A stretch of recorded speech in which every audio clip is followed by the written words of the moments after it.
এক সময়ের কথা। এক নদীর ধারে এক বুদ্ধিমান কুমির বাস করত। প্রতিদিন সে জঙ্গলে গিয়ে শিকার করত। সবচেয়ে বেশি তার পছন্দ ছিল বন্য বিলাই। একদিন শিকার শেষে তার মাথায় একটা নতুন বুদ্ধি এলো। আমি যদি এই বিলাই বাজারে নিয়ে গিয়ে বিক্রি করি, এমন ভাবনা থেকে শুরু হলো এক অদ্ভুত যাত্রা।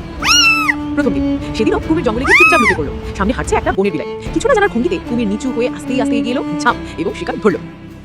দ্বিতীয় দিন বাজারে হাজির।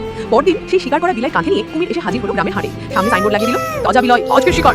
লোকজন তো হাঁ হয়ে তাকিয়ে রইল। কিন্তু তুমি তো কুমির, পেট তো সবারই আছে, হেসে উত্তর দিল কুমির। কেউ হাসলো, কেউ ভয় পেল, আবার কেউ কৌতূহলে একটা কিনেই ফেললো। দিন যায়, ব্যবসা বাড়ে। একদিন দুই দিন পরে কুমির একটা ছোট দোকান খুলে ফেললো। কুমিরের শিকারি বাজার, সামনে টেবিলে সাজানো তাজা শিকার। গ্রামের লোকজন কিনছে, দরাদরি করছে। কুমির এখন আর শুধু শিকারি নয়, সে এখন ব্যবসায়ী। সফলতার গল্প। সময় গড়িয়ে গেল, কুমির এখন চেয়ারে বসে টাকা গোনে, পরনে স্যুট টাই। দোকানের সামনে লাইন, কেউ বলছে আজকের বিলাই একদম টাকা। গ্রামের সবচেয়ে জনপ্রিয় দোকান এখন তার। সম্মান ও ভালোবাসা।